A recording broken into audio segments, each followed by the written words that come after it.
Let's discuss how HR is changing based on analytics and metrics. Since about 1901, HR professionals have been expected to manage key aspects of employment, like safety and compensation. Historically, many of our duties were seen as transactional because our main tasks were to keep records and ensure the proper procedures were followed. Today, we follow similar standardized processes to track benefits, workplace complaints, and employee compliance. But we also handle more strategic work like talent planning, succession planning, and layoffs. We use HR metrics to determine how productive our teams have been. We collect data to support our choices, and that data can help us appeal to business leaders who prioritize business logic, which is concerned mainly with how the data relates to the company's larger goals.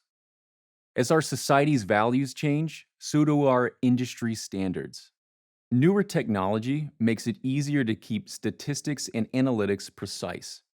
With record keeping software like HR Information Systems, or HRIS, and enterprise management systems, we can track complex operations and create standardized reports.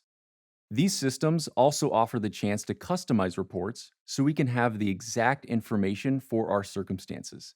Many of us are also proficient at storing data with other programs like Microsoft Excel or Google Sheets. These can be great for presenting information to our teams. Our tools continue to help us track and manage metrics so we can report information to organizations like unions, the Equal Employment Opportunity Commission, and the Occupational Safety and Health Administration. In the early days of HR, our jobs were more focused on simply having access to data. Today, manipulating and interpreting the data we are given takes our roles from transactional to strategic. The future of HR may require us to produce even more information so we can make stronger choices. For example, to collect information, we might work more closely with all the departments in our organization to help us ask more effective questions. Instead of just measuring cost to hire, we might also measure cost to good hire, as advised by Ben Yorchek, the president of an analytics company called NoClick. Let's discuss why we use statistics and metrics. As we support our teams with metrics and statistics, we can analyze it to understand how well our organization is doing. They help us determine if our company is successful at achieving its goals and why.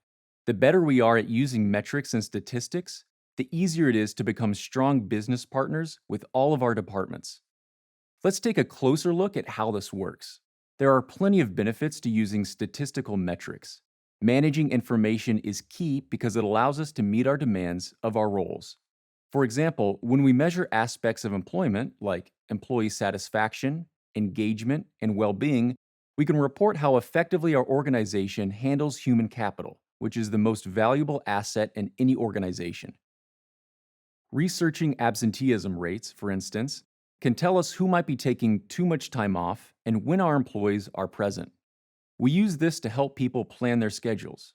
We also keep track of our workforce statistics to help us understand our organization and to report to government agencies and officials, which can allow us to decrease compliance risks. The way we use metrics has been changing HR functions to help us offer our organizations well-researched options on current issues.